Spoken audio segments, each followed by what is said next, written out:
কি অবস্থা মনে সকালবেলা একটা নিউজ দেখি মেজাজটা জাস্ট বিগড়ে গেছে যে এসএসসি পরীক্ষায় জিপিএ 5 না পাওয়ায় শিক্ষার্থীর আত্মহত্যা। জীবন এটা এত সস্তা কেন? মানে তোমার জীবনের চাইতে জিপিএ 5 বড় হয়ে গেছে, জীবনের চাইতে সার্টিফিকেট বড় হয়ে গেছে। তুমি একটা পরীক্ষা ফেল করছো মানে তোমার জীবন এখানে স্টপ হয়ে গেছে, ফুল স্টপ লাগিয়ে গেছে।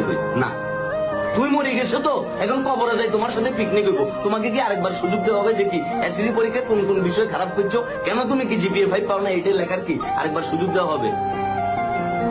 যারা আত্মহত্যা করে তাদেরকে নিয়ে কোনো কথা নাই, তাদেরকে নিয়ে কোনো সে নাই। আর এটার পেছনে সবচেয়ে বড় সক্রিয় ভূমিকা পালন করে সোসাইটি। গতকাল একটা ইন্টারভিউর ভিতরে দেখতেছিলাম, একটা বাচ্চা বলতেছিল ক্লাস 10, তার মানে সে বাচ্চা, আমার বয়সের তুলনায় সে বাচ্চা।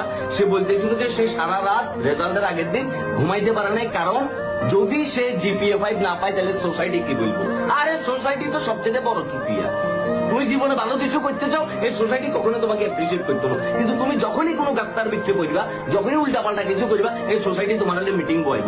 নাসাত্তন বিজ্ঞানী ভাড়া করিয়ে আনবো, জ্যোতি বিজ্ঞানী, ফিলোসফার যা যা আছে, মোসাদেত্তন গোয়েন্দা আনি তোমার ব্যক্তিগত জীবনের সমস্ত তথ্য বাইর করি, তখন তারা তোমাকে জাজমেন্ট দেখে আসলে বসতে, জাজমেন্টের আসলে এই সোসাইটি তোমাকে ভালো কিছু দিতে পারে।